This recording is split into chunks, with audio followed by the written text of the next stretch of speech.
Out of all the trendy woodworking projects out there, bookrests really seem to be holding on strong. So today I'm going to show you 5 different designs that you can build yourself. That's a lot. Let's get into it. If you see any of these designs that you want to build yourself, I've got you covered. I've created a full set of plans for each and every design, as well as creating a full bundle with all the plans included in one. I'll leave the links to all of those in the description below. So let's get started. Let's do this. For bookrest number 1, I'm using a 6-foot 1x6 that I picked up at the local big box store. I cut one piece to 13 inches with a 30-degree angle cut on one end, and a 9-inch piece with both ends cut at that angle, and then a 6-inch piece with both of the ends cut at the angle as well. Make sure that the angles are facing each other on the 9-inch and 6-inch pieces. I used the bench sander to round the corners of the flat end of the 13-inch piece. Then I traced a circle towards the flat end and routed it out about 1/8 of an inch deep. This spot will be used to hold a mug of coffee or tea, but this step is completely optional.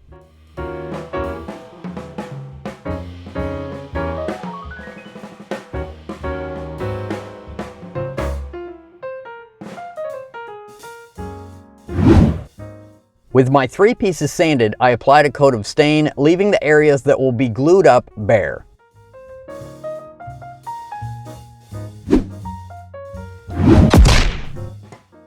Once it was dry, I assembled the pieces with glue and brad nails. Not really sure what I was thinking with the tape. It definitely wasn't needed. What were you thinking?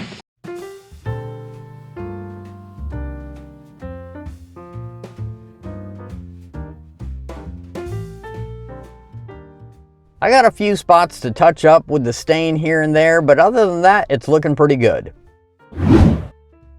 I applied a few coats of finish, and then I cut out a piece of self-adhesive cork to go in the mug spot, and then last but not least, I added some little feet to the bottom.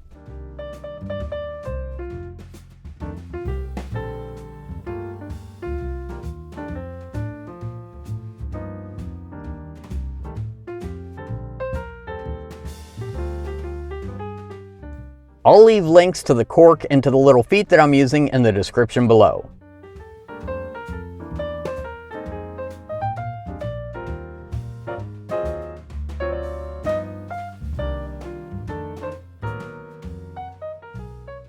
Bookrest number 2 is pretty similar to the first one with just a few changes. Using the rest of that 1x6, I cut a 12-inch piece for the base, leaving both ends flat, and then I cut 2 7.5-inch pieces with one end of each cut at a 22.5-degree angle. Then I used my mitering jig on the table saw with the blade set to 22.5 degrees and cut the other ends of both of those 7.5-inch pieces. I have a full video on how to make this jig. I'll leave a link to that video in the description below in case you want to make it yourself. Yeah, you know, I might do that. Who knows? I might do that. After some sanding, I stuck one of the 7.5-inch pieces in the We Create Vision Pro to add a phrase. If you don't have a laser, you could always use a wood burner or a transfer.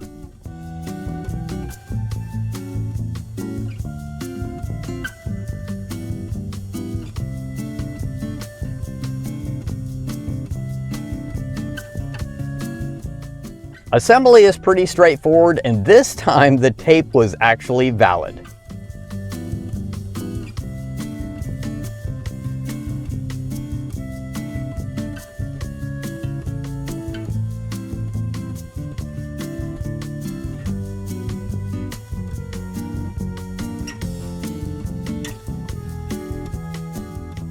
As you can see, the base got the same rounded corners and the routed cup holder as the first bookrest. After some finish, adding the cork, and some feet, number 2 is complete. Hey, that rhymed.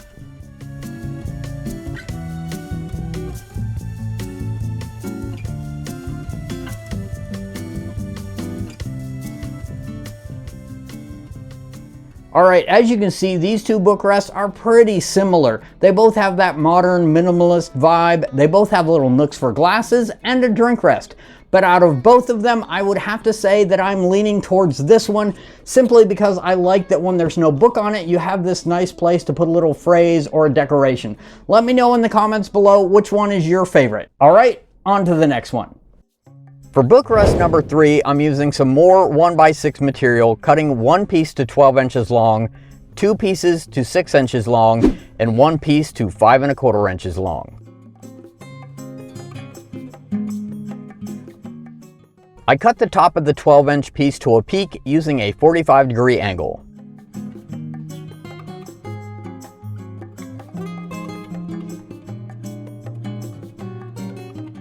After some sanding, assembly only took a few minutes. I did go back off camera and add some screws to the base though, just to add a little extra strength.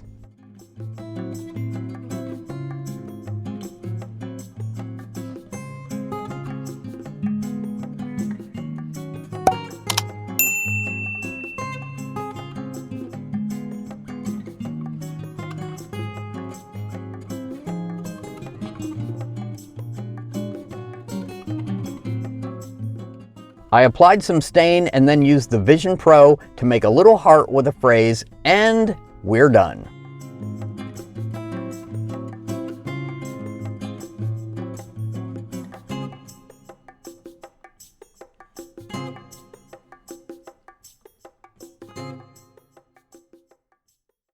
Bookrest number 4 is basically an upgraded version of bookrest number 3.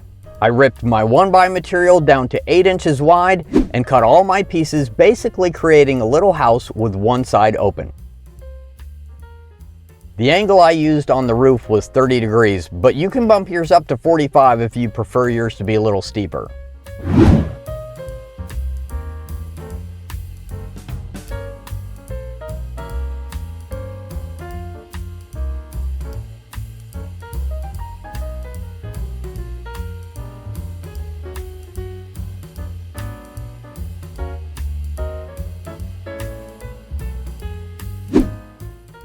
After some puttying and sanding, I applied a coat of spray-on stain, some little feet, and number 4 is ready to go.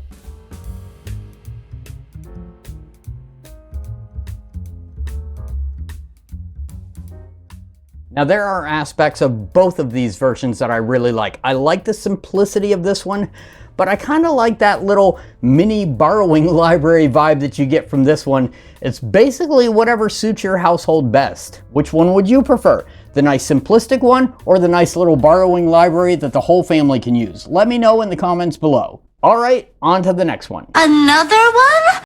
Just like all the other bookrests, I'm using some 3/4 inch pine board for this last bookrest.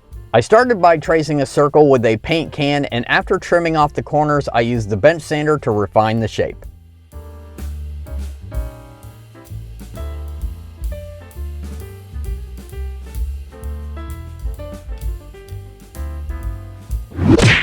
Then I used the router to put on a nice profile on one edge. This piece will be the base of the bookrest. For the rest of the bookrest, I cut 3 pieces to 8 inches by 6 inches. At the end of one of the boards, I measured 1/2 inch in on both sides and cut them at an angle. Then I set my miter saw to 30 degrees and cut the other end to a peak, creating what looks like a crooked little house. I set my table saw blade to 30 degrees and used my mitering jig to cut one end of the other 2 pieces that will make up the roof or top of the bookrest. Then it was back to the miter saw where I cut an angle on both sides of each roof piece, tapering it towards the end that is still flat. This step is optional, it's just to add a little bit more interest to the overall look of the bookrest. After everything was sanded, I assembled the 2 roof pieces using glue and brad nails.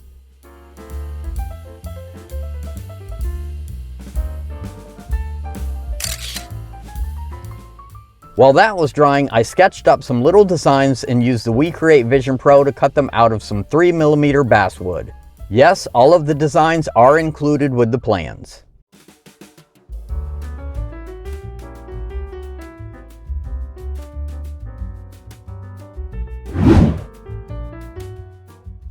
Then I applied a coat of paint to the main body and used some art markers to color all the little cutouts.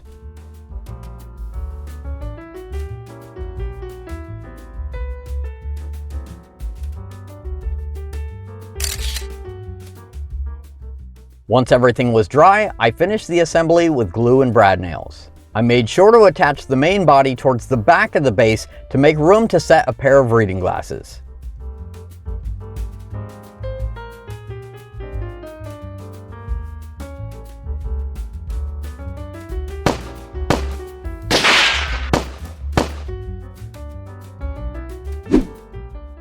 Once it was assembled, I applied a couple coats of spray-on lacquer.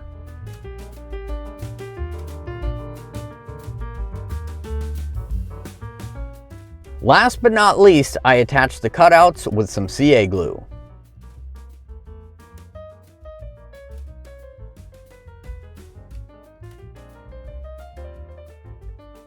Maybe this little house is not your vibe. What about story time under a tree?